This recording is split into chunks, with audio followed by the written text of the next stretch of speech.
Le jardinier et son seigneur. Un amateur du jardinage, demi-bourgeois, demi-manant, possédait en certains villages un jardin assez propre et le clos attenant.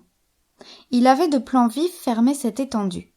Là croissaient à plaisir l'oseille et la laitue, de quoi faire à Margot pour sa fête un bouquet, peu de jasmin d'Espagne et force serpolet.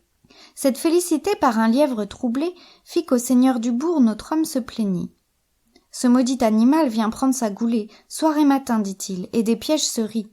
Les pierres, les bâtons y perdent leur crédit. Il est sorcier, je crois. Sorcier, je l'en défie, répartit le seigneur. Fût-il diable Miraut, en dépit de ses tours, l'attrapera bientôt.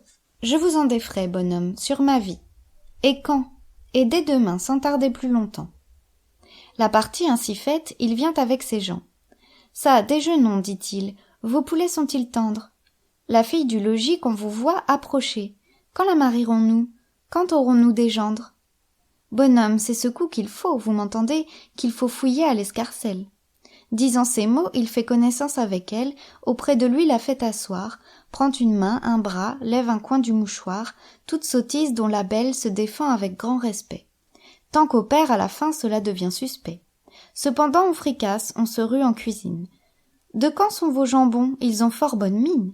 Monsieur, ils sont à vous. Vraiment, dit le seigneur, je les reçois et de bon cœur. Il déjeune très bien. Aussi fait sa famille, chiens, chevaux et valets, tous gens bien endentés.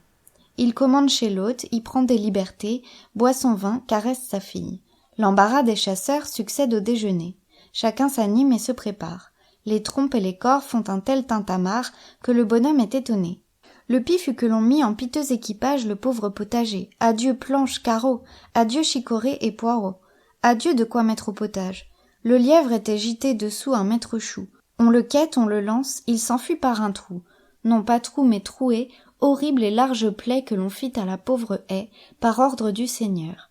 Car il eût été mal qu'on n'eût pu du jardin sortir tout à cheval. Le bonhomme disait, ce sont là jeux de prince. Mais on le laissait dire, et les chiens et les gens firent plus de dégâts en 1 heure de temps que n'en auraient fait en 100 ans tous les lièvres de la province. Petit prince, videz vos débats entre vous. De recourir au roi, vous seriez de grands fous. Il ne les faut jamais engager dans vos guerres, ni les faire entrer sur vos terres.